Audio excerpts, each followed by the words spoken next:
Meu nome é Matheus e este fato ocorreu em Teresina, Piauí, no ano de 2017 e até hoje eu não consigo esquecer aquilo. Eu sempre fui um adolescente muito inquieto, não gostava de ficar em casa por nada, principalmente nos finais de semana.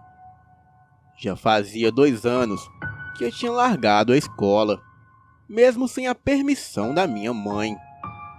Eu não ligava praticamente para nada. Saía de casa e só voltava de madrugada, ou de manhã, bêbado e drogado. Mas, na maioria das vezes, não acontecia nada que nos deixasse em risco de vida. Eu sempre tive medo de assombrações e essas coisas, mas nunca tinha visto nada de sobrenatural. Então, com o tempo, eu fui ficando descrente dessas coisas e não tinha mais medo de nada. Um dia, o meu amigo Pedro me ligou e disse que haveria uma festa no interior, em outra cidade, na próxima semana.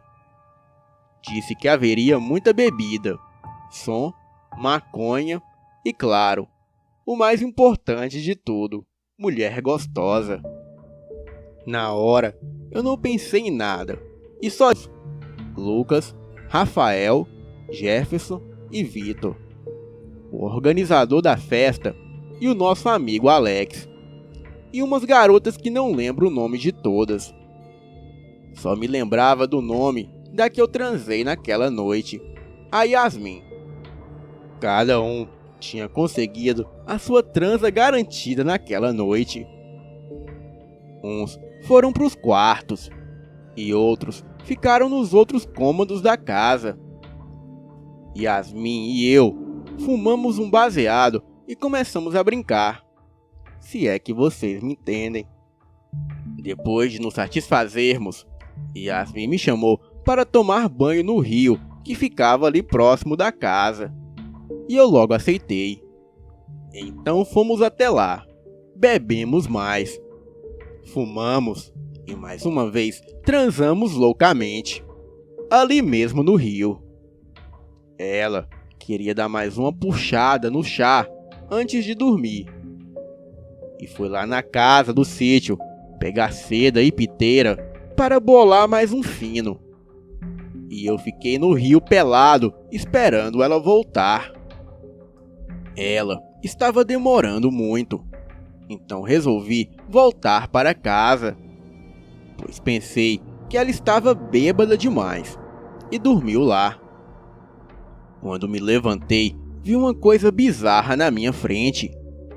Era um tipo de cachorro com porco. Era peludo e muito grande, olhos vermelhos que pareciam pegar fogo. As suas pernas pareciam estarem quebradas. Aquela coisa era muito grotesca. Quando vi aquilo, paralisei de medo. E a coisa ficava me olhando nos olhos. Era um olhar fixo e sinistro. A criatura ficou lá, a alguns metros de mim, me olhando sem reação alguma. Aquela coisa começou a vir na minha direção. A minha única reação foi pular no rio de volta. Pulei e fiquei lá. E por algum motivo, a criatura não entrou na água. Ficou apenas na margem, me observando. Aquela coisa começou a rodear o rio, tentando me assustar para sair da água. A fera foi pela mata para a outra margem do rio e ficou de lá me olhando. Eu já estava pronto para sair do rio correndo. Mas pensei bem e percebi que aquilo não passava de uma armadilha. Ele sabia que se fosse para o outro lado do rio, eu pensaria em sair pelo outro lado da margem correndo. E como ele era rápido, ele me pegaria antes mesmo de eu chegar em casa. Então fiquei ali mesmo, no meio do rio. Quando a criatura percebeu que eu já sabia da armadilha dela, ficou furiosa e começou a uivar e a rosnar que nem um cachorro. Eu me tremia de medo e só pensava na merda que eu tinha feito, pois acabava de ir numa festa para beber, fumar e transar, em plena Sexta-feira Santa. A fera sumiu do nada. Alguns minutos depois, surgiu Yasmin, toda pelada e me chamando. Vem aqui, gostoso. Agora eu quero no mato. Saí do rio e fui ao encontro dela e contei tudo o que havia acontecido, que era melhor voltarmos para casa o mais rápido possível, pois a qualquer momento aquilo poderia voltar. Mas a safada tinha um olhar penetrante que me deixava louco. E quando percebi, ela já estava me chupando na mata. Parecia que eu estava enfeitiçado. Transamos loucamente mais uma vez, e depois ela começou a me beijar. Meu Deus, foi o melhor beijo da minha vida. Era como se estivéssemos transando com as línguas. Mas do nada, a sua língua parecia diminuir de tamanho. Questionei ela sobre isso, e ela disse: "Isso é só o começo", e começou a rir. Quando olhei para o seu rosto, vi os seus olhos ficarem igual aos olhos de um gato, e a sua língua parecia a língua de cobra. A sua pele se enchia com escamas, e as suas unhas aumentavam de tamanho. A minha primeira reação foi dar um belo chute naquela coisa. Conheci Yasmin naquela noite, antes de todos irem embora. Bebemos, ficamos e transamos, mas em nenhum momento eu percebi nada de estranho nela. Corri dali o mais rápido possível, e quando olhei para trás, vi a desgraça e aquele ser peludo correndo atrás de mim. Então pulei no rio e eles ficaram me olhando na margem. Ela olhou para a fera e disse: "Quando eu entrar e ele correr, você pega ele." Quando ouvi aquilo, fiquei desesperado. Aquela criatura que a Yasmin havia se transformado entrou no rio e sumiu. Eu não tive outra escolha. Saí do rio e fui correndo em direção à casa. Mas nenhuma daquelas coisas vieram atrás de mim. Não sei porquê, mas nenhum dos dois veio. Entrei na casa e fechei a porta, e desmaiei ali mesmo. Quando acordei, já estava quase para começar a amanhecer. Mas os meus amigos continuavam dormindo. Era mais ou menos umas 5 horas da manhã. Me levantei e fiquei pensando no que aconteceu algumas horas atrás. Não conseguia acreditar que aquilo foi real. E foi quando alguém bate na porta e fala: "Posso entrar?" Quando ouvi aquilo, quase desmaiei e fiquei em pânico. Não respondi. E mais uma vez, aquela voz disse: "Posso entrar?" E mais uma vez não respondi. E então aquela coisa disse: "Eu sei que está aí, Matheus. Eu sinto seu medo. Agora você sabe demais e teve sorte de escapar dessa. Mas não vou me preocupar. Ninguém vai acreditar em você mesmo." E em seguida começou a dar uma risada no tom de deboche. E do nada eu apaguei no sofá.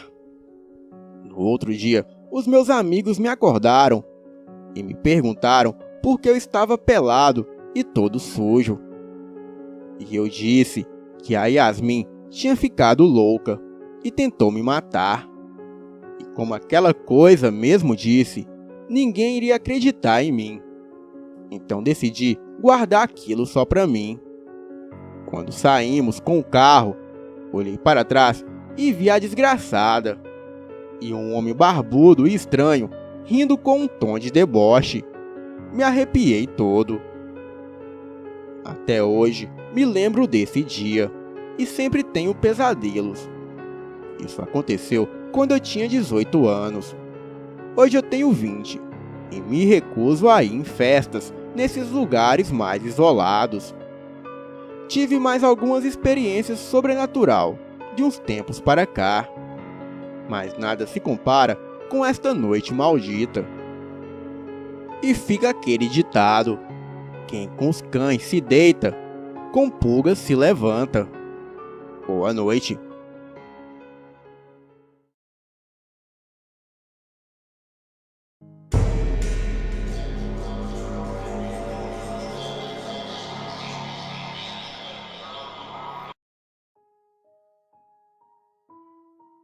Trabalhava em uma delegacia de polícia e às vezes tinha que ficar de plantão noturno.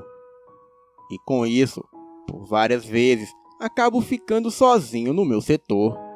Isso depois das 9 da noite. O primeiro caso misterioso que ocorreu, eu não dei muita atenção, pois achei sem importância. Na época, eu fiquei sozinho. Estava na minha sala, com a porta aberta. Foi quando escutei a porta da recepção se abrindo. Como de costume, eu ia até a frente para ver quem era. Porém, ao chegar lá, não havia ninguém. Então achei que alguém abriu a porta. Não viu ninguém e saiu. E com isso, eu retornei para a minha sala. Passado alguns minutos, um colega de trabalho que fica em outro setor entrou na minha sala perguntando do homem corcunda e barbudo que ele havia visto entrando no meu setor. Respondi que não tinha entrado ninguém, que eu realmente escutei o barulho da porta se abrindo, porém não havia ninguém na frente. E para encurtar essa parte, eu não dei atenção pelo que aconteceu, pois achei que seria alguma brincadeira dos colegas. Mas a Patrícia, policial da recepção, disse que havia entrado sim, um homem com essas características. Ele dizia me conhecer e queria falar comigo. Algumas semanas depois, eu estava novamente sozinho em minha sala. Isso depois das 00:30. Foi então que o delegado entrou na minha sala falando que já estava indo embora e me desejou boa noite. Afinal, eu estarei de plantão naquela madrugada. E logo após ele saiu. Passado alguns minutos, escutei a policial da recepção discutindo com alguém. Então, fui até a recepção. Chegando lá, aquele homem corcunda e barbudo estava muito alterado e discutindo com a Patrícia. Ele dizia que deveria ser preso, pois se não fosse preso, cometeria um crime. Quando avistei o homem, logo percebi que ele aparentava ter transtornos psiquiátricos. Nesse caso, não podemos prender a vítima. O certo é chamar o SAMU para encaminhá-lo para algum médico psiquiatra. E o máximo que podemos fazer é imobilizar a pessoa para facilitar o trabalho dos paramédicos. Pedi a um colega, que também estava de plantão junto comigo, para acionar o SAMU. Sei que falando assim parece exagero da minha parte, mas o rapaz estava espumando pela boca e os olhos dele pareciam sangrar de tão vermelhos que estavam. Ele andava envergado, como se estivesse possuído pelo capeta. E como se não bastasse, ele caiu no chão e parecia sofrer algum tipo de convulsão ou ataque epilético. Os profissionais da saúde já estavam a caminho. E por alguns minutos, o homem ficou se debatendo. E foi aí que ouvi um grito da Patrícia. Vi que ela estava estática, olhando para o homem. E assim que voltei a atenção para ele, acreditem em mim, aquilo já não era mais humano. Juro que presenciei a boca dele se alongar e formar um focinho. Aquele homem normal já era peludo, mas naquele momento era como se nascesse pelos em todo o seu corpo, exceto no rosto e nas palmas das mãos. Aquela coisa olhou para cima e começou a uivar igual um cachorro. 2 policiais já chegaram, mandando aquela coisa deitar no chão com as mãos na cabeça. Eu sabia que seria inútil, pois aquilo não era humano. A criatura olhou para os policiais e começou a rosnar para eles, mostrando aqueles dentes enormes. A coisa se levantou e foi para cima deles. Pegamos os nossos cacetetes e partimos para cima da criatura. Foi uma luta intensa. Enquanto nós 3 se atracava com a criatura, a Patrícia solicitava ajuda das viaturas que estivessem mais próximas. Éramos 3 homens fortes contra aquela coisa, mas aquilo parecia ter uma força sobrenatural, pois éramos comparados a crianças perto de um adulto forte, se fosse comparar a nossa situação naquele momento. A fera se atracava com o cabo André, e quando o cabo Juliano foi imobilizar aquela criatura por trás, a fera deu um coice que arremessou o cabo Juliano a 2 metros à frente. Eu estava desnorteado no chão por consequência de um golpe da criatura. E foi aí que lembrei que o meu cacetete é daqueles que tem um taser na ponta. Na nossa corporação não era permitido esse tipo de cacetete, pois todos são padrão. Mas mesmo assim eu usava. Cheguei por trás e disparei uma descarga elétrica de 10.000 volts na criatura. E aquilo parou imediatamente o ataque. Aquela coisa ficou meio desnorteada, nos encarando, como se estivesse boba. A fera novamente nos olhou e ameaçou nos atacar. Mas o cabo André e o Juliano já haviam sacado as suas armas. Para nossa surpresa, aquele animal reconheceu as armas de fogo. E em um rápido movimento, a coisa correu para fora da delegacia, atravessou a avenida e entrou em uma mata que havia ali perto. Pouco depois, chegaram mais alguns policiais e explicamos a situação. Eles fizeram um cerco na mata, mas só encontraram aquele homem barbudo e corcunda. Os policiais renderam ele e em seguida a SAMU o levou. Ninguém acreditou quando falamos no acontecido, mas como prova, as câmeras de segurança provavelmente registraram tudo. Porém, não tínhamos acesso. Então, foi necessário aguardar a investigação chegar para terem acesso às filmagens, o que também não seria revelado do dia para a noite, pois as filmagens deveriam ser analisadas e depois enviado um comunicado para o delegado. 2 dias se passaram. Era minha folga e eu estava em casa. E de repente, recebi a ligação do meu superior.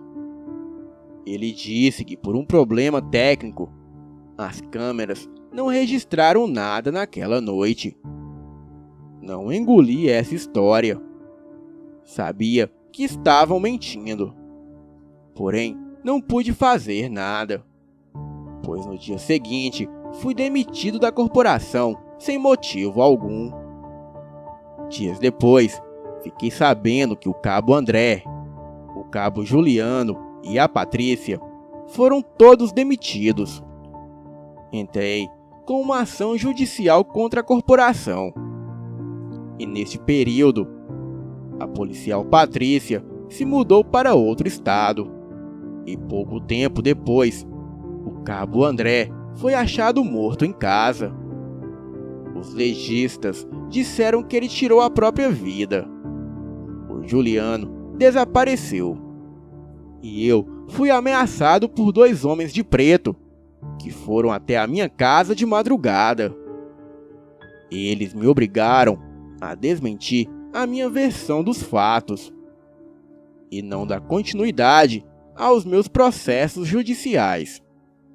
E se caso eu não obedecesse tais ordens, quem iria pagar o preço seria a minha esposa e a minha filha, que na época tinha 2 anos de idade. Óbvio que fiz como eles ordenaram. Este fato aconteceu em 2010 e tem quase 10 anos. Não dei muitos detalhes dos fatos por medo de represálias, pois aconteceu muito mais coisas. Me sinto feliz de escrever aqui para o canal, pois sei que muitos amigos já passaram por experiências parecidas. E é por isso que eu digo aquele ditado: se queres ser bom juiz, ouve o que cada um diz. Boa noite.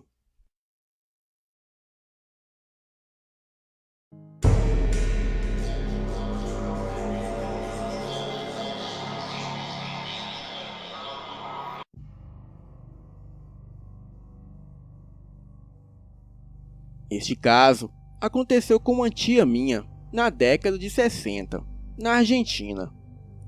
A minha tia casou com um argentino e mudou-se para lá. No começo, ela morava junto com a sogra, mas aí ela engravidou, e assim que nasceu o bebê, eles se mudaram para uma outra casa. Na verdade, era uma fazenda no interior da Argentina, perto da fronteira com São Borja, Rio Grande do Sul. Eles viviam como caseiro da fazenda e trabalhavam no pesado mesmo, de forma que na noite eles logo pegavam no sono de tão cansados. Pouco tempo depois que se mudaram para essa fazenda, a minha tia começou a ter um sonho com uma mulher de aproximadamente 30 anos de idade e muito bonita, com roupas antigas, que chamava ela pelo nome e dizia que naquela fazenda havia muitas joias enterradas e que a minha tia precisava desenterrá-las. Mais um detalhe: a mulher dizia que as joias eram para ela e que ela deveria ir sozinha, desenterrar sem contar para ninguém. Essa mulher também dava as instruções da localização das joias, onde ela deveria escavar. A minha tia conta que todo dia a mulher aparecia para ela em sonho e dizia a mesma coisa. E a minha tia morria de medo deste sonho e acordava suada. Até que um dia, depois de uns 2 meses, a minha tia tomou coragem. E também porque não aguentava mais aqueles pesadelos. E ela foi atrás das joias. Seguiu as instruções da mulher e realmente achou, enterrado ao lado de uma árvore, uma bacia cheia de joias, colares de ouro, anéis, braceletes, pedras preciosas e tudo mais. Ela pegou a bacia e levou para casa, e sem saber o que fazer com aquilo tudo, resolveu embrulhar nas fraldas e roupas do bebê, e escondeu dentro do guarda-roupas. Até que ela tivesse ideia do que fazer com aquilo tudo. Passou-se uns 15 dias e ela ainda não sabia o que fazer. Então, o seu bebê começou a ficar doente. A criança pegou uma febre terrível. E nada que faziam passava a febre do bebê. Por alguns dias, a criança ficou realmente muito doente, à beira da morte. Até que numa noite, a minha tia sonhou que se levantava e pegava as joias que estavam embrulhadas nas roupas do seu filho.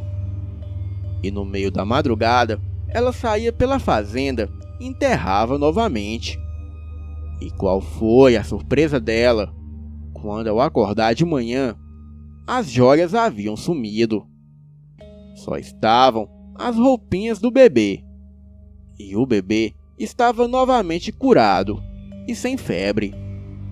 A minha tia andou muito pela fazenda procurando o lugar onde ela, dormindo, enterrou as joias. Porém, ela nunca mais achou.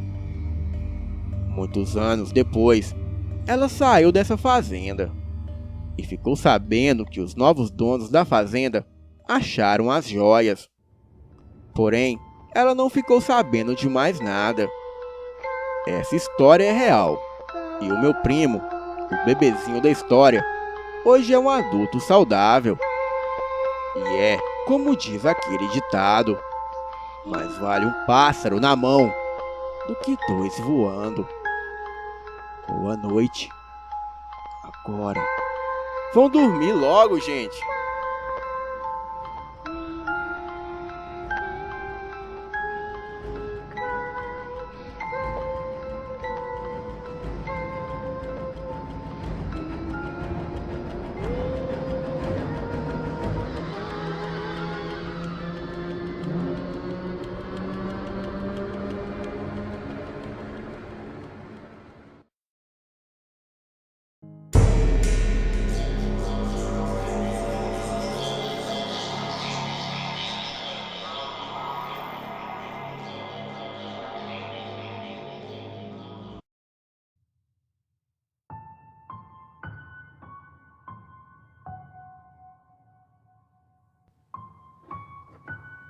Boa noite.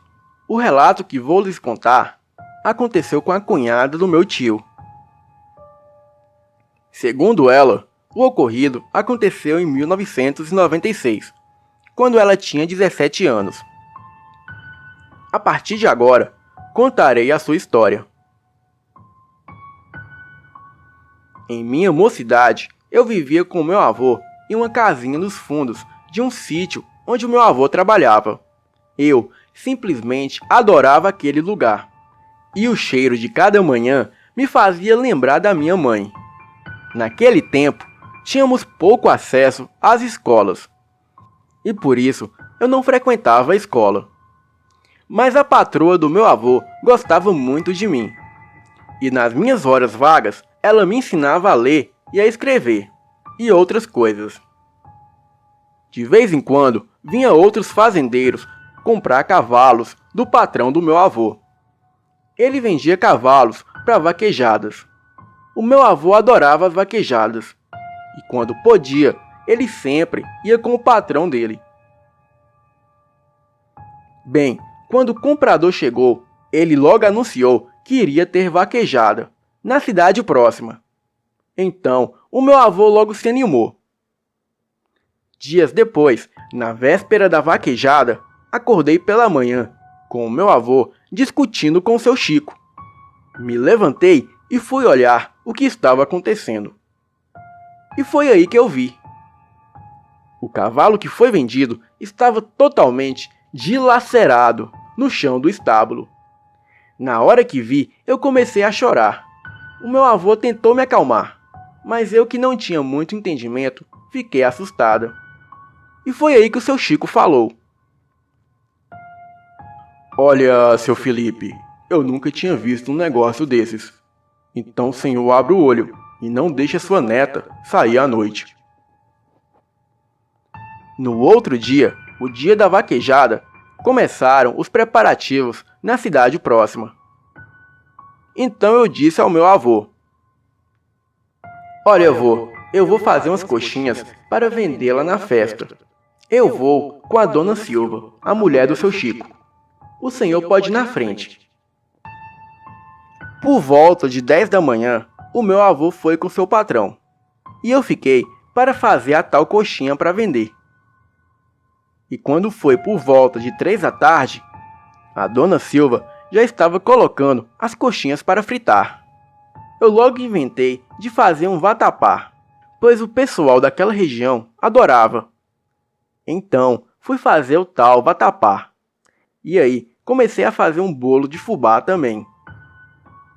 Quando foi por volta das 7 da noite, tudo já estava pronto.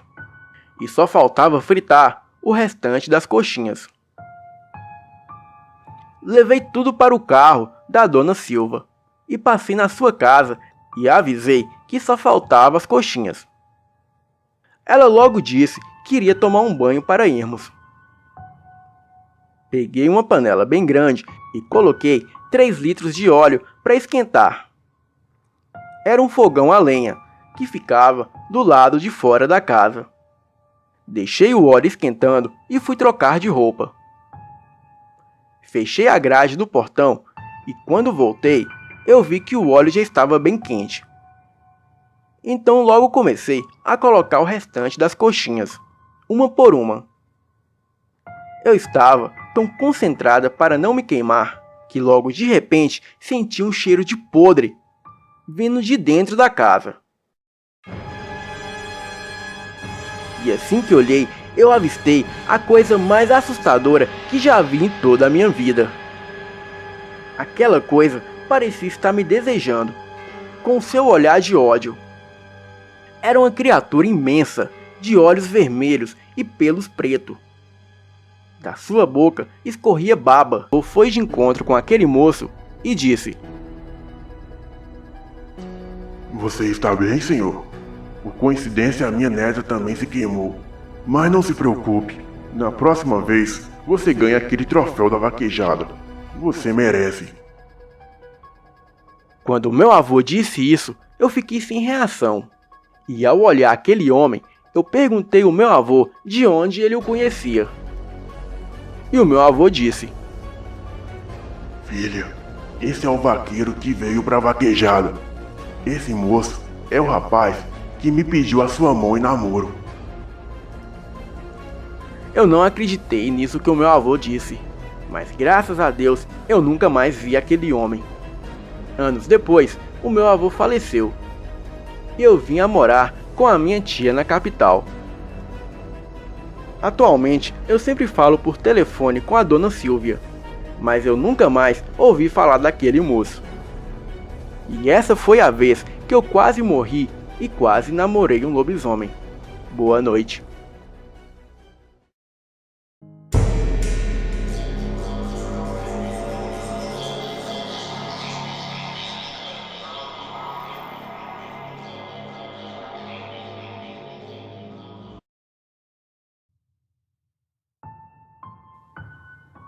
Isso aconteceu comigo em 2002. Eu tenho 30 anos e desde criança sempre ouvi falar no livro de São Cipriano. Porém, a minha avó proibia que qualquer um da família fizesse uso ou lesse esse livro. E eu sempre tive curiosidade, mas a minha avó dizia que era um livro amaldiçoado e trazia azar e maldição para quem o lesse. Eu achava estranho. Como um livro podia ser amaldiçoado se tinha um nome de santo? No começo do ano passado, eu fui com uma amiga numa livraria. Enquanto ela escolhia os livros que iria levar, eu fiquei ali, olhando os livros, até que vi o tal livro do São Cipriano. Rapidamente peguei e comecei a folhear. E logo vi que as receitas que ali continham eram muito loucas. Pede ingredientes que pensei que era só em contos de fada: pernas de sapo, olho de bode, aranha venenosa e várias outras coisas muito esquisitas. E foi então que eu vi a tal oração da cabra preta. Eu li aquilo e tive um ataque de risos. Sei lá. E na hora de ir embora, o dono da loja me disse que não era o bruxo São Cipriano, pois ele se converteu, mas com certeza poderia ser algum dos seus discípulos, ou até mesmo o mago negro Atanásio, que foi um dos seus discípulos mais famosos. Boa noite.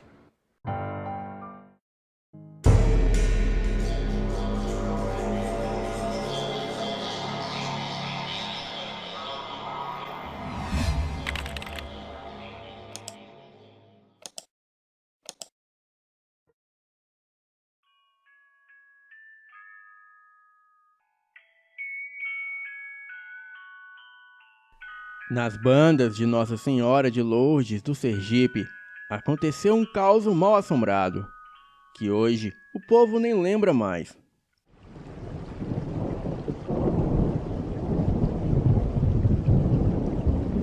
Já havia 6 meses que Marta estava naquele serviço. Ia às 7 da manhã e voltava para casa às 9 da noite. Trabalhava em casa de família.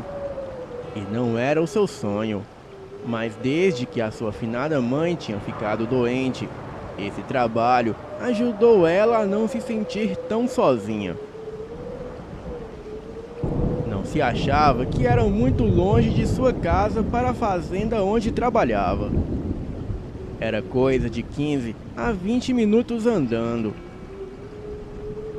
E ela só não gostava de passar por aquela estrada de terra chamada Estrada do Cachorro, pois não havia casas, apenas mata. Numa noite, Marta voltava para casa pensando na vida, quando de repente ela ouve um barulho na mata.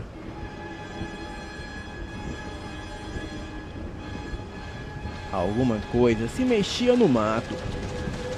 Marta parou no meio da estrada e o barulho parou. Tendo a sensação de ser observada, voltou a andar. E como o barulho silenciou, ela pensou que era algum bicho do mato, como um timbu ou gato do mato. Mas quando estava perto da estrada que dava para sua casa, ela ouviu algo correndo na mata em sua direção.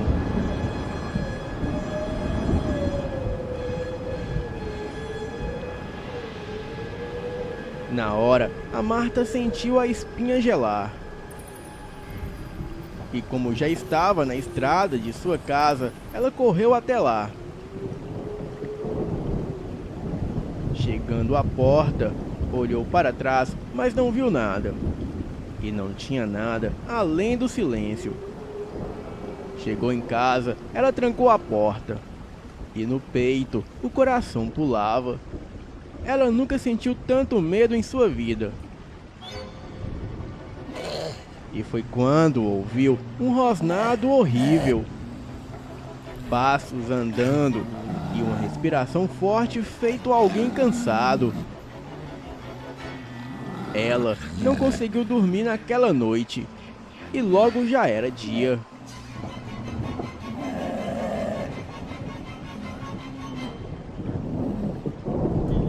Na fazenda onde trabalhava, ela contou o ocorrido. A patroa Carminha não acreditou.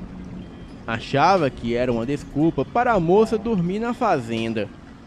E como ela tinha um filho chamado Heraldo, um ano mais velho que a moça, ela não queria correr o risco dele engravidar a empregada. Porém, o Major Manuel, marido de Carminha, pediu para o seu vaqueiro Rufino acompanhar Marta no caminho de casa até que ela se acalmasse. Marta não gostava de Rufino, achava ele muito estranho. Rufino era cria da fazenda. Filho de um vaqueiro do Major Manuel, o finado Dom Rufino. A moça não suportava o vaqueiro, dizia que ele cheirava a cavalo. E na hora dela ir para casa, o rapaz estava na porta da fazenda esperando por ela. Ele deu um boa noite e ela respondeu secamente e foi andando. Naquela noite, Rufino estava todo arrumado. Não cheirava a cavalo, mas em compensação cheirava a um perfume muito forte que chegava a ser fedorento. No meio do caminho, ele puxou conversa, mas ela silenciou logo a conversa. Na estrada do cachorro, ele puxou conversa de novo falando. Essa estrada tem esse nome porque o povo costuma ver um cachorro grande por aqui. E a Marta respondeu: eu sei disso. Falando de jeito de quem não quer conversar. Ele logo entendeu o desinteresse da moça e não falou mais nada durante o caminho. Chegando na porta da casa dela, ele só se despediu com um até amanhã, mas ela nem respondeu. Entrou e trancou a porta. Dentro de casa, Marta pensou que o caminho tinha sido tranquilo e que o barulho que tinha ouvido aquele dia tinha sido algum bicho do mato. Então ela foi fazer um café antes de dormir. Quando ouviu passos no lado de fora da casa, se perguntou quem poderia ser. Sentiu o cheiro forte do perfume do rapaz e pensou: por que será que ele voltou?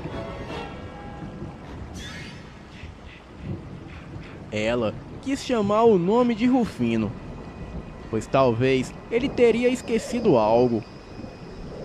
Os passos continuavam e ninguém chamava seu nome. Na hora ela teve medo, pois pensou que talvez aquela coisa no mato fosse o tal Rufino. Mas cansada como ela estava, ela logo dormiu. No dia seguinte, na hora de voltar para casa, após o trabalho, Marta disse a Rufino que não precisava mais ir com ela até em casa.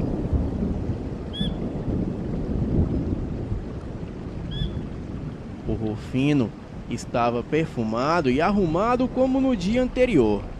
E ele disse: mas é perigoso, dona Marta. Mas ela nem deixou ele terminar a frase e gritou: não, eu não quero que você venha comigo. E se tentar vir amanhã, eu vou fazer a maior confusão aqui na fazenda. E eu também nem quero você perto da minha casa. Pensa que eu não sei, né? Que você tava por lá? Eu sei. Eu senti o seu perfume fedorento ontem. Se você tentar alguma coisa comigo, o seu Major Manuel vai botar você pra fora daqui. Rufino, no silêncio, ficou. E no silêncio, saiu irritado com os gritos da moça em sua cara.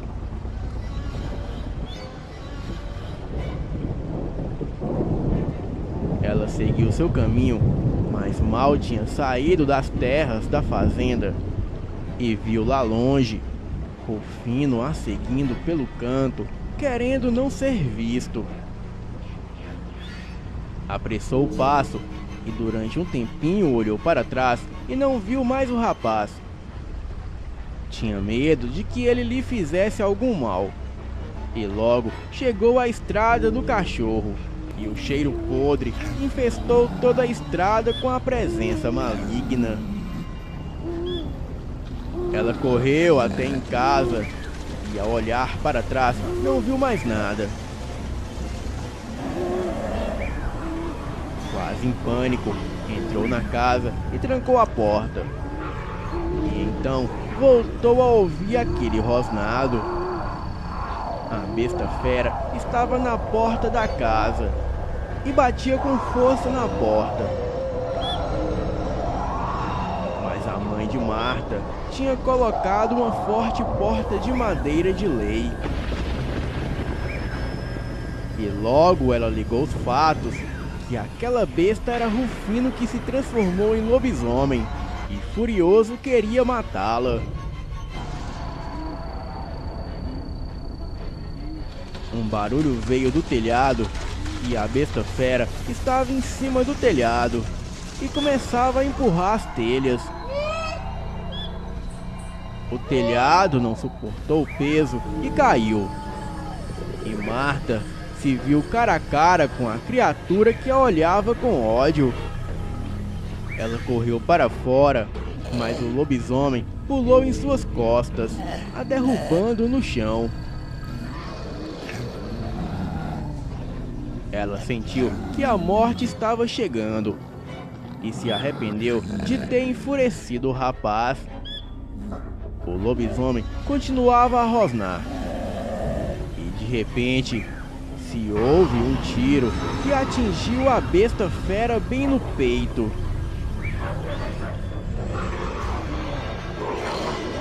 A criatura se jogou no chão e ficou se debatendo.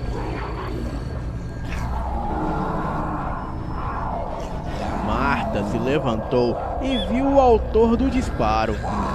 Era Rufino. E ao seu lado, o lobisomem voltava à forma humana. E para a surpresa deles, o rosto era conhecido. E não era ninguém mais e ninguém menos que Dona Carminha.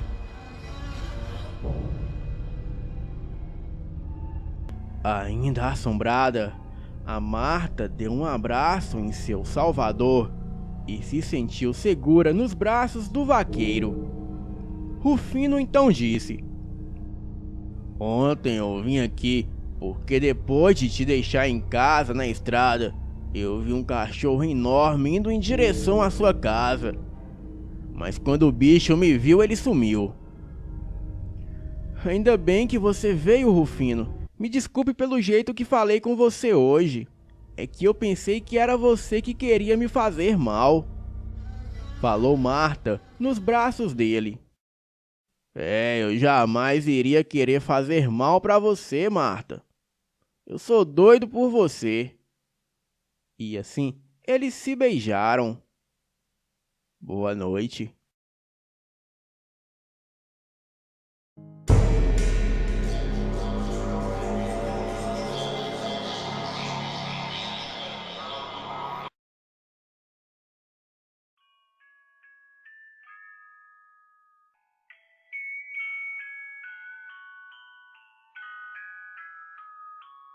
Próximo à cidade onde moro, existe um interior chamado Timbós. Um lugar lindo, cheio de locais com matas densas, brejos, rios e lagos.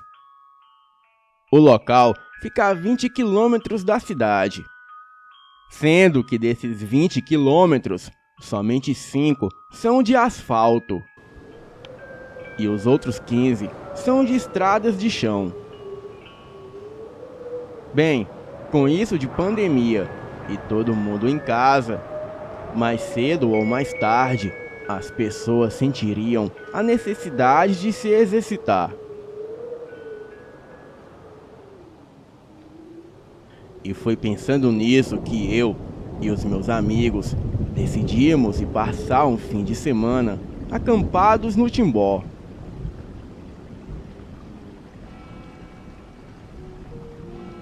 Bem, comigo foram mais 5 amigos, e todos nós de bike.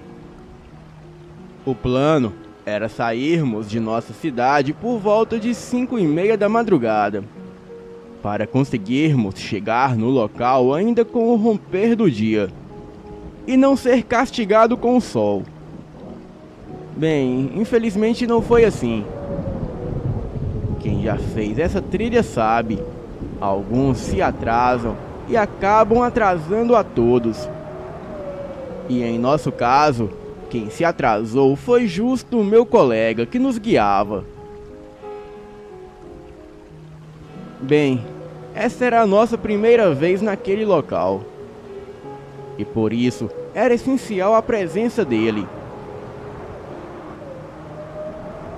E mesmo que quase todo o caminho fosse retas e algumas ladeiras, bem, como nunca tínhamos ido lá, achamos melhor não arriscar. E assim, saímos com um atraso de mais de meia hora. O sol já raiava e nos dava um bom dia caloroso, típico do Nordeste. Durante o caminho, a passagem era deslumbrante. O orvalho da noite ainda não tinha evaporado, e o capim tinha aquela camada prateada que se forma por conta do orvalho, que aqui no Nordeste os mais velhos chamam de sereno. Bem, a paisagem era de fato de tirar o fôlego. Chegamos no local em que íamos acampar por volta das 10 da manhã. Estávamos exaustos e o suor escorria pelas camisas, a garganta seca e as pernas doendo. Bem, mas valeu a pena cada quilômetro de pedalada. Era uma espécie de praia de água doce, onde o rio passava bem do lado. E na outra margem, uma mata densa, e por trás tinha uma serra com um paredão enorme. O meu colega me chamou para montarmos acampamento. E enquanto amarrávamos as nossas redes, ele começou a explicar algumas regras daquele lugar. Por um tempo, até achei que fosse brincadeira. Até que esse meu amigo tirou da sua mochila uma garrafa de bebida, um punhado de fumo e uma rapadura, e colocou num tronco velho caído que tinha não muito longe da gente.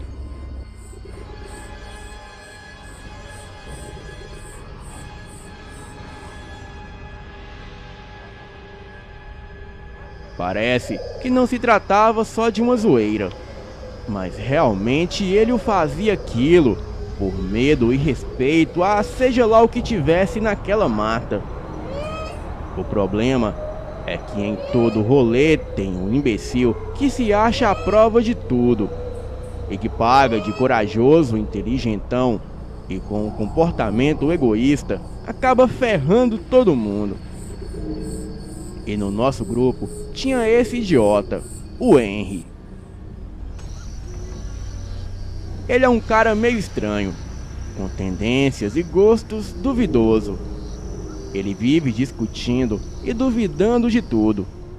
Então, ele foi o primeiro a rir do meu amigo, quando ele colocou as coisas no tronco, e ficou com deboche falando que existia uma explicação científica e plausível para todos os desaparecimentos, e que aquilo que o meu colega falava era no mínimo ridículo.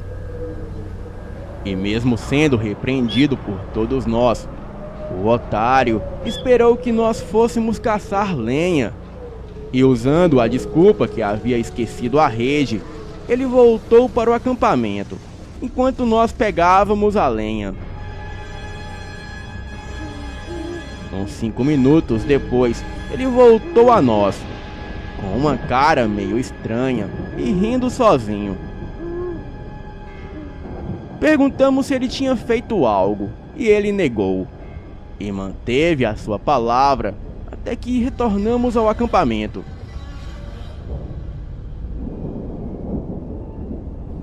Bem, durante o dia nada de estranho aconteceu. Brincamos, pescamos e banhamos nas águas deliciosas do rio. O dia foi divertido demais. Apanhamos frutas nas árvores e até brincamos com alguns macaquinhos pequenos que tinham lá, que inclusive eram bem fofinhos. Acontece que quando deu 6 da tarde e nós estávamos retornando para o acampamento para acendermos a fogueira, o nosso amigo que conhecia o lugar começou a se queixar de que algo estava estranho. Ele dizia que o clima estava estranho, tudo muito quieto e silencioso. E de fato estava. Bem diferente de como estava pela manhã, quando os pássaros e os macacos faziam barulhos e agitavam as árvores. E agora, tudo estava quieto, e nem o vento corria por entre as árvores próximo à serra.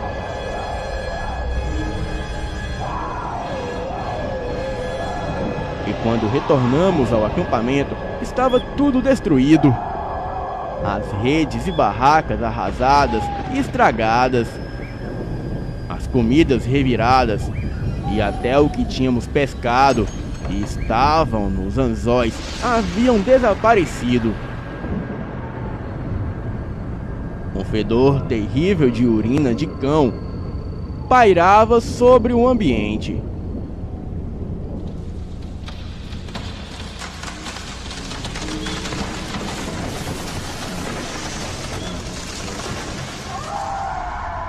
A fogueira apagada e as madeiras úmidas, como se tivessem sido tiradas de dentro da água.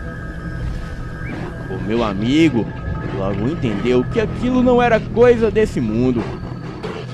Explicou que nem de longe era coisa da natureza, e muito menos de pessoas.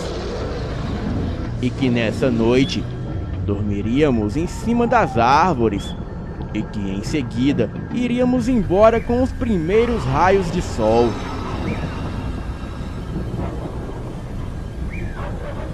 Estávamos nos preparando para subir nas árvores, de 2 em 2, com algumas cordas, para que pudéssemos nos amarrar lá em cima, para evitar que dormíssemos e caíssemos de lá. Bem, a noite chegou. Um frio imenso nos tomou de conta. A mata quieta, com um silêncio aterrador, que mais parecia um estúdio com abafadores de som.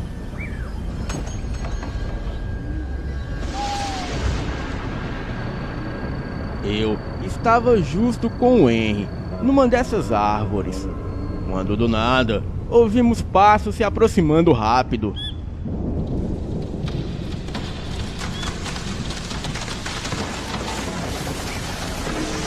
Era algo pesado, porém muito rápido, que corria ao nosso redor, fazendo barulhos que ora parecia um porco e ora parecia como de um cão. Ficamos todos quietos, olhando aquilo correr, e não dava para ver muita coisa. Só um par de olhos grandes amarelos e uma silhueta grande que corria ao nosso redor, dando porradas no chão como se procurasse algo, ou quisesse assustar alguém. E foi quando aquilo veio de dentro do mato em nossa direção, e quando chegou debaixo da árvore, aquilo disse com uma voz feminina bem suave e quase hipnotizante: "Entregue só ele, e eu não vou fazer nada com você. Não quero machucar ninguém. Só quero me vingar pelo que ele fez com a minha garrafa de pinga e o meu fumo." Eu não disse nada. Fiquei só calado olhando. E aos poucos, os meus olhos iam se acostumando com a escuridão. E eu vi que ali embaixo havia uma mulher muito forte, com o corpo coberto por pelos. E não tinha mais o porte da coisa que corria ao nosso redor.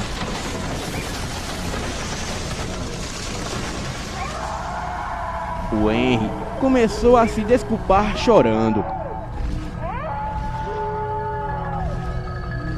E aos prantos, ele clamava por Deus, enquanto aquilo ria e se balançava de um lado para o outro, se agitando e batendo no chão. O som era como de porradas iguais daquela coisa que corria ao nosso redor. E foi aí que eu ofereci para aquela coisa um punhado de fumo que eu tinha no meu cantil de rum. E aquela criatura ficou estática e parada bem debaixo de nós. Então, o Henry pegou o fumo da minha mão e jogou para aquela coisa.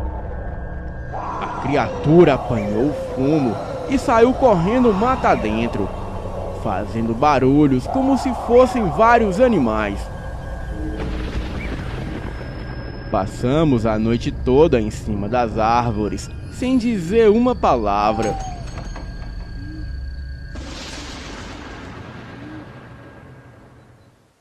E assim que o sol raiou, todos nós ficamos ali xingando o Henry. E na volta, ninguém falou com ele. Hoje, eu tenho certeza que ele aprendeu a lição. E posso garantir que nunca mais na vida dele ele vai duvidar do sobrenatural. Boa noite.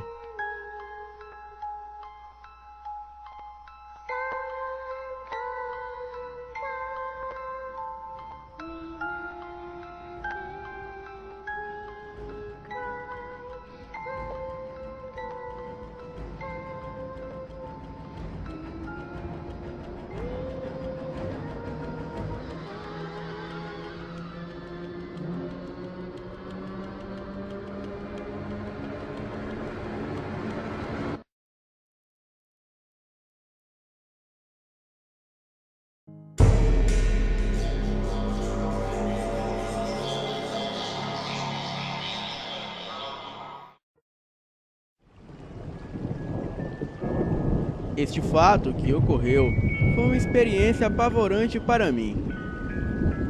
Boa noite, o meu nome é Sylvia. E eu me lembro bem deste fato como se fosse hoje. Bem, na época eu tinha exatos 17 anos e hoje eu tenho 32. Eu moro numa cidade do interior do Rio de Janeiro, mais precisamente chamada Itaguaí, e resido num bairro a 8 quilômetros do centro da cidade. O bairro se chama Piranema. Naquela época, morávamos eu, os meus pais e mais 2 irmãos mais velhos, em um sítio. Vou explicar aqui para que vocês entendam como tínhamos que fazer para chegar em minha casa. Bem, para chegar até lá, tinha que atravessar um portão de metal que dava para a rua principal. E depois, você tinha que andar uns 300 metros e passar por um portão de madeira. E mesmo assim, você tinha que andar mais 1,5 km no meio de um breu, pois não tinha iluminação no caminho. E o lugar era rodeado de árvores centenárias. E só assim você conseguia chegar na minha casa.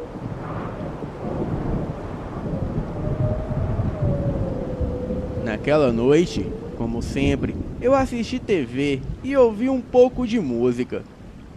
E só estava em casa, eu e o meu pai.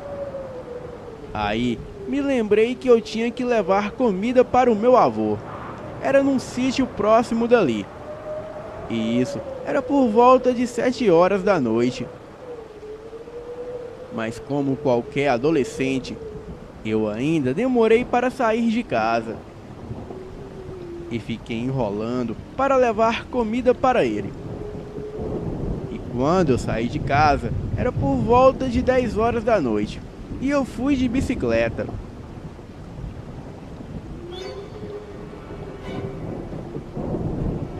Bem, como eu falei antes, eu passei pelos portões, peguei a rua principal e levei a comida. E fiquei com o meu avô até por volta de 11h30 da noite. Então, me despedi dele e fui embora. E foi aí que começou o meu desespero. Mas naquele dia, eu juro que vi um lobisomem. Um mês depois, aconteceram outras coisas com a mesma criatura, que contarei outra hora. Eu tenho certeza do que vi e procuro mais não sair à noite.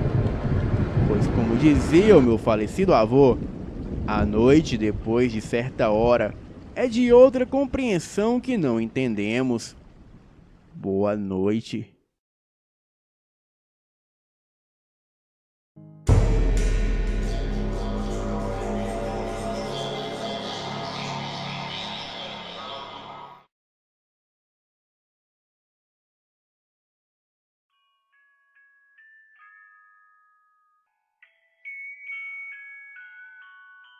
Este fato ocorreu quando eu e 3 amigos meus fomos para o sítio da tia de um deles.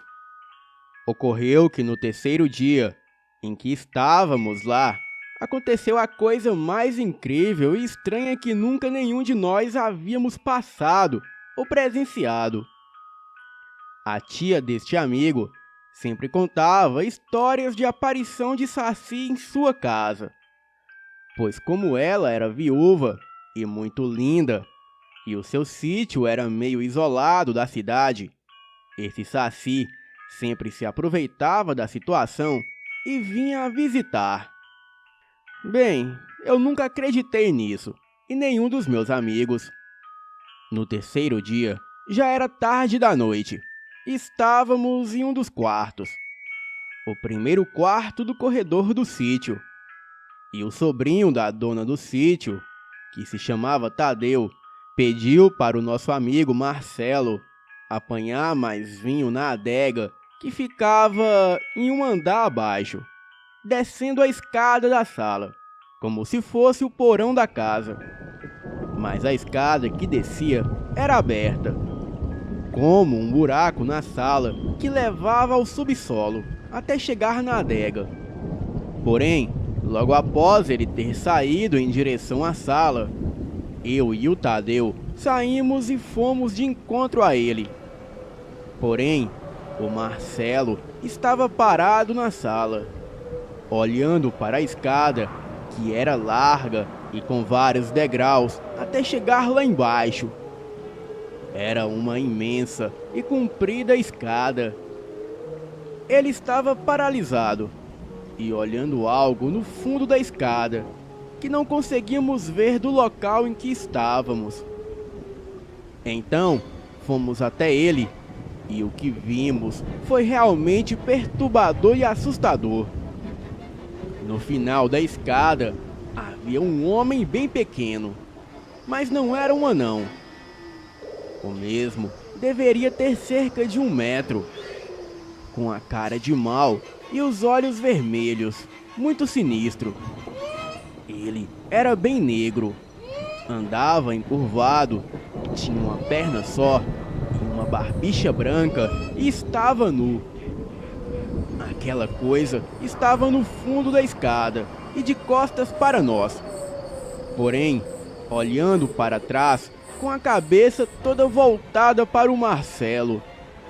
E quando chegamos, a cabeça dessa coisa, que parecia um anão, mas era qualquer outra coisa menos um anão, ele rodou a cabeça mais ainda para alcançar eu e o Tadeu.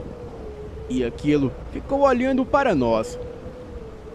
A criatura tinha uma boca sem expressão, um beiço enorme e vermelho, como se usasse batom.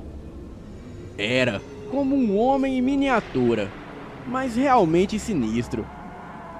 É meio constrangedor falar, mas aquela coisa tinha um pênis enorme.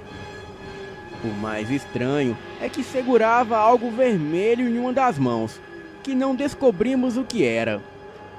E após alguns instantes, aquilo virou o corpo para frente na direção da gente, e começou a pular, correndo as escadas em nossa direção. Mas quando dei por mim, somente eu estava na sala, pois o Tadeu e o Marcelo já haviam sumido e entraram no corredor. Aquilo estava correndo, subindo a escada. Então, mais do que depressa, eu disparei na direção deles. E quando eu entrei no primeiro quarto do corredor, eles fecharam a porta com bastante força, trancando ela. Ficamos atônitos, sem saber o que dizer e o que falar. Em seguida, ouvimos o barulho de um movimento no corredor, indo para os outros quartos. Mas acontece que no corredor existia um telefone e uma mesinha. E ouvimos o barulho do telefone caindo, como se aquela coisa tivesse esbarrado no fio do telefone e o jogado no chão. Ficamos com o ouvido grudado na porta, tentando ouvir os barulhos. Mas só ouvimos o barulho do movimento como se fossem passos rápidos, indo até o final da casa e voltando. Em seguida, ouvimos a porta da sala se abrir e bater forte. E depois, um assobio bem alto em volta da casa. E uma forte ventania começou assim do nada. E durou cerca de uns 2 minutos. E depois que a ventania parou, tudo se aquietou. E foi aí que nos perguntamos: que diabos era aquilo afinal? Ficamos ali, os 3 marmanjos de mais de 30 anos na cara, assustados e por um bom tempo tentando ouvir mais alguma coisa. Mas não havia som nenhum, estava tudo quieto. Até que resolvemos abrir a porta do quarto e investigar. Mas antes, o Marcelo saiu com a raquete de tênis, o Tadeu com uma tesoura e eu com o spray de latinha com tinta azul, para jogar nos olhos daquilo, pois era o que tínhamos no quarto para nos defender, caso aquela coisa sinistra aparecesse novamente. Quando saímos do quarto, vimos que realmente o telefone estava jogado no meio do corredor, como se alguém tivesse passado e esbarrado no fio com os pés, tal como acontece com a gente em casa às vezes.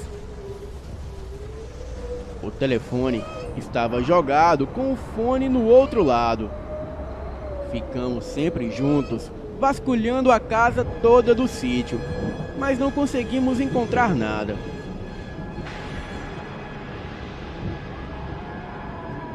Fomos até a adega e também não havia nenhum sinal daquela criatura que mais parecia um saci. Resolvemos então ficar mais 2 dias no sítio. Porém, sempre ficávamos juntos e na hora de dormir, trancávamos o quarto e dormíamos todos juntos.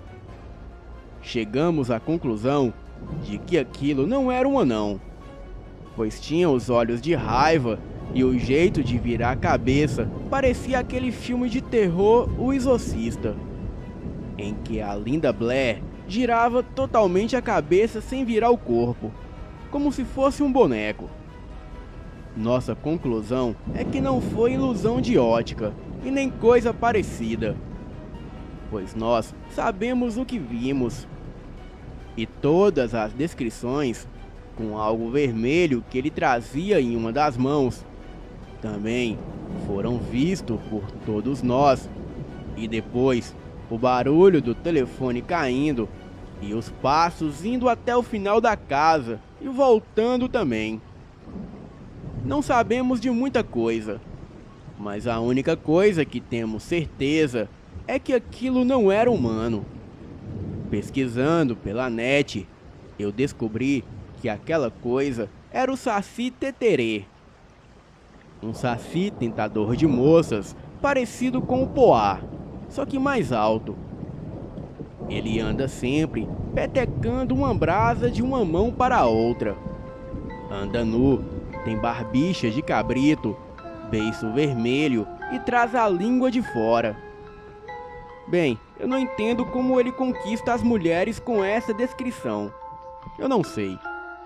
Mas acho que aquela coisa entrou na casa procurando a tia do meu amigo. E quando nos viu, ficou furioso.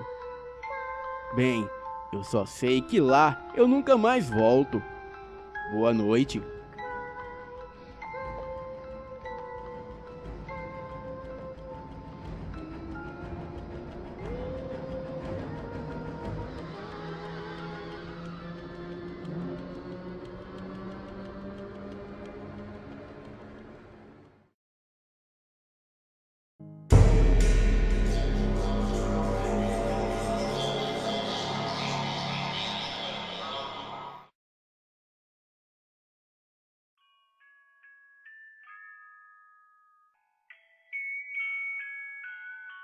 Olá, Rafael. Eu me chamo Janete e moro em Portugal. Gosto muito do seu canal e o que vou relatar foi passado para mim através da minha irmã, que é enfermeira num hospital de Itamaraju.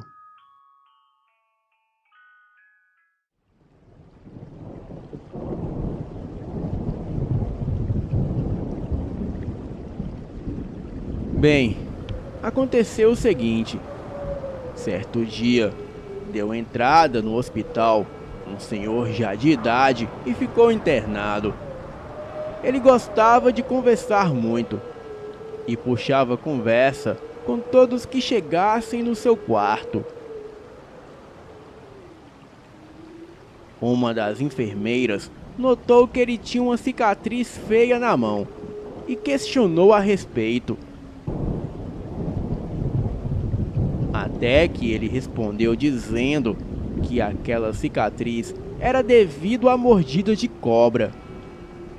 E que quando isso aconteceu, ele estava praticamente morto. E viveu uma experiência incrível que relatou a ela.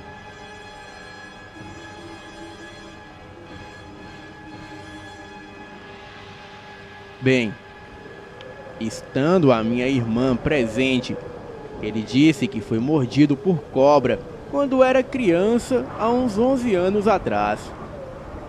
E como naquele sertão bravo onde morava não havia médico, as pessoas, por mais doentes que estivessem, se tratavam em casa mesmo, à base de chás e ervas. Estando ele já à beira da morte, sentiu de repente que não se encontrava mais em seu quarto, e sim num salão de festa, onde havia um sanfoneiro tocando forró.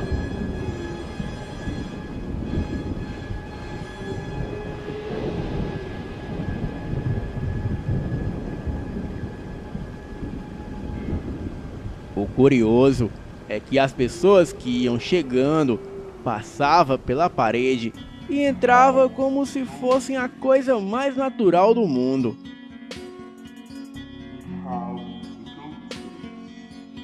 Notou também que, com exceção do sanfoneiro, todas as pessoas ali tinham pés de cavalo, mas de resto eram como pessoas normais.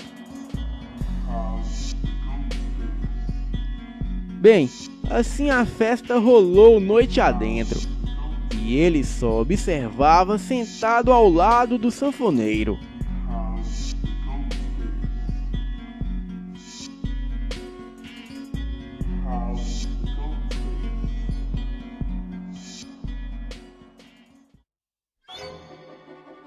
A dado momento, ele sentiu como que sugado e já se encontrava em seu quarto de novo. E depois de muitos dias, ele foi se recuperando aos poucos, até sarar por completo.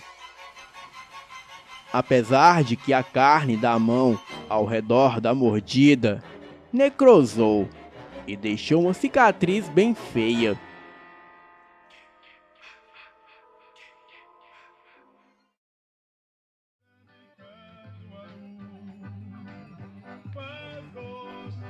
Passado uns 3 anos, ele andava pela cidade mais próxima com seu pai, quando viu diante de uma banquinha de jornal o tal sanfoneiro que ele tinha visto quando estava quase morto. E apesar de ter certeza que era ele quis confirmar. Então, ele disse ao seu pai que não teria sossego se não falasse com aquele homem. E quando ele foi se aproximando, o homem já estava saindo, mas ele correu para acompanhá-lo. O cumprimentou e, sem rodeios, perguntou ao homem: o senhor lembra de mim? Ao que o homem respondeu: essa cara não me é estranha, mas eu não consigo lembrar de onde eu te vi. O rapaz então disse: por acaso era o senhor tocando forró no inferno, onde eu tive a noite toda sentado ao seu lado? Aí o homem deu uma risada e lembrou dizendo: pois foi lá mesmo que eu te vi, rapaz. Pois eu toco sanfona pro diabo, de vez em quando ali no inferno. E vendo o espanto do menino, ele acrescentou: é eu mesmo. Eu toco quantas vezes o capeta me chamar, pois afinal ele paga bem.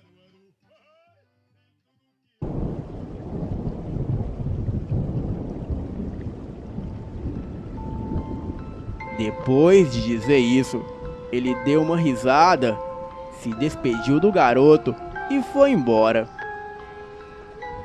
E assim deixou o rapaz pasmado. E o garoto nunca mais voltou a ver aquele senhor que era o sanfoneiro do inferno. Boa noite.